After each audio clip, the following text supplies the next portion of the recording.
It's been billed as a key part of helping fix the homeless problem in Albuquerque.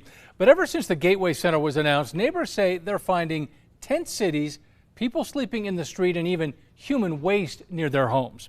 The city says they're trying to help, but as News 13 investigative reporter Ann Perrette shares, neighbors say it is not enough. One woman does her makeup while another hands off needles to the group. It is a public park and people are allowed to be here till 10.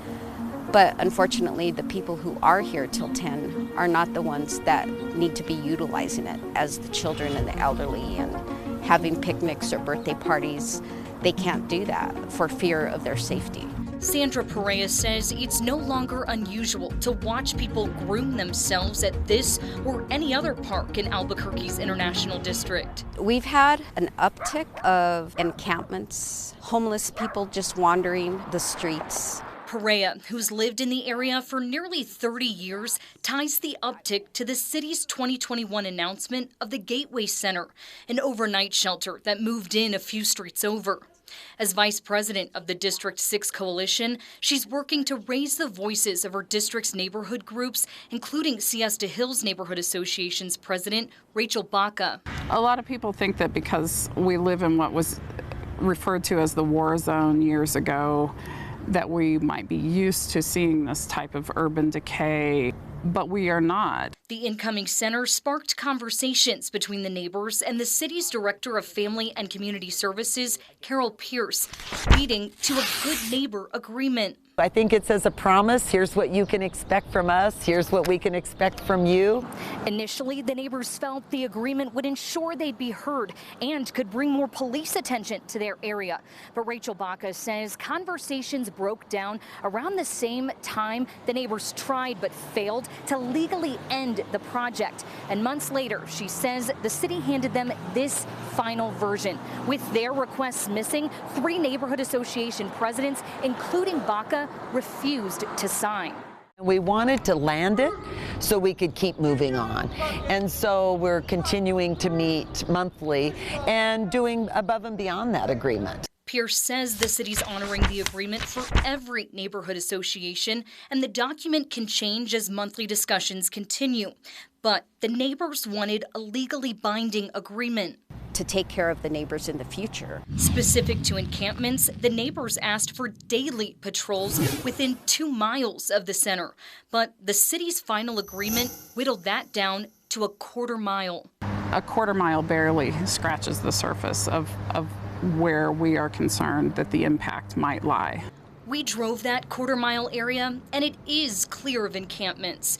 We also spent 3 months checking on the area just outside the quarter mile zone and found overflowing shopping carts blocking sidewalks, covering parking lots, and spilling into streets. Someone sleeping in the street, a man throwing knives at a tree, a woman lighting up under a makeshift tent, a man with a hammock set up outside a preschool while a woman yells at cars driving by.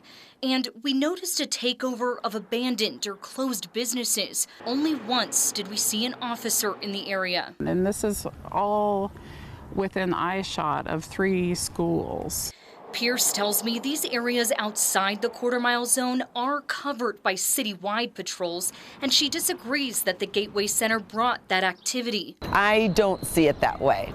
So what we do know, have there been encampments in the parks in that area? Yes. The magnetization, no. Regardless of the factors behind the uptick, Baca says the city needs to do something. It is super frustrating. As instructed by the city, Baca and other neighbors called 311 to report encampments. A public records request shows 319 complaints over a 5-month period. The neighbors say the problem is, unless the campers pose a danger, they have 72 hours to move.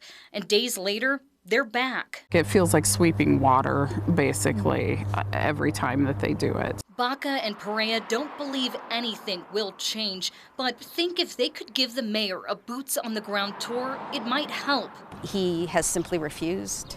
Mayor Tim Keller did recently tout his administration's investment in their community when responding to a question about an International District restaurant closing its doors after 60 years because of problems in the area. There have been long-standing issues, but we are not going to give up on that community. You see it in the new Wilson Park, the new Filchacone Park. Next up is Mesa Verde Park.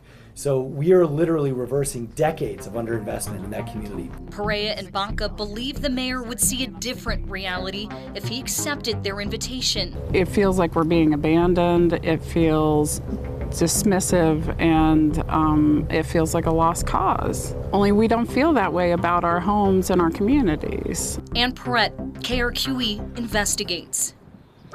When asked why the mayor has not taken the neighbors up on their offer to see their concerns in person, the mayor's office says it has not been invited to the monthly meetings his administration holds with them.